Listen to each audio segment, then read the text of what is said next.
Bonjour à toutes et à tous, la CGT innove. Vous pouvez désormais nous retrouver sur TikTok à CGT CEIDF. N'hésitez pas à vous y abonner, retrouver toute l'actualité, les nouveautés. Le 2 octobre prochain, la CGT appelle l'ensemble du personnel à se mobiliser pour le pouvoir d'achat, pour les retraites, pour la dépense de la santé. N'hésitez pas toutes et tous à nous rejoindre sous la bannière URIF CGT, Union régionale Île-de-France. Donc tous ensemble à 14 heures à la manifestation jeudi 2 octobre. Concernant l'actualité nationale BPCE, les premières négociations annuelles obligatoires ont démarré. Donc il s'agit des négociations salariales.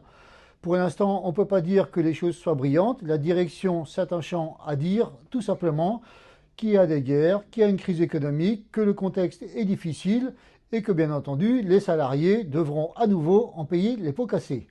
Pour la CGT, il n'est pas question de se laisser faire.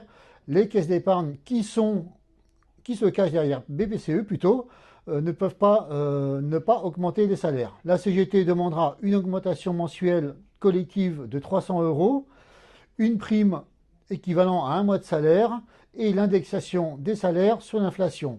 En effet, ces 4 dernières années, plus de 13% d'inflation, quand les salaires ont augmenté, eux, seulement de 6%. On doit mettre fin à la baisse de notre pouvoir d'achat. Nous reviendrons vers vous lorsque les négociations annuelles auront avancé et lorsque les négociations salariales à la CEDF vont commencer, probablement au mois de décembre. Concernant le CSE, les élus gestionnaires nous ont présenté le mois dernier, donc lors du dernier CSE, le budget du CSE. La bonne nouvelle, c'est que c'est Noël, nous allons avoir des bons d'achat pour effectivement à la fin d'année à hauteur de 196 € et au printemps pour 100 €.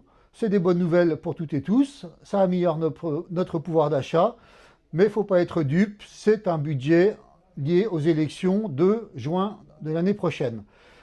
Ce qui inquiète le plus la CGT, c'est les orientations qui ont été annoncées par les élus, à savoir l'individualisation accrue des prestations du CSE. Cela veut dire que seuls à l'avenir les salariés pourraient être le bénéficiaire des prestations du CSE, allant à nouveau vers la baisse des remboursements pour les conjoints et les enfants. Ça nous inquiète beaucoup, la CGT n'est pas sur ses positions et évidemment défendra la famille, le collectif, comme elle l'a toujours fait depuis la création des CSE en 1945. Voilà, sur ces nouvelles, je vous souhaite à tous et toutes une belle journée, une bonne manifestation le 2 octobre et à très bientôt. Au revoir.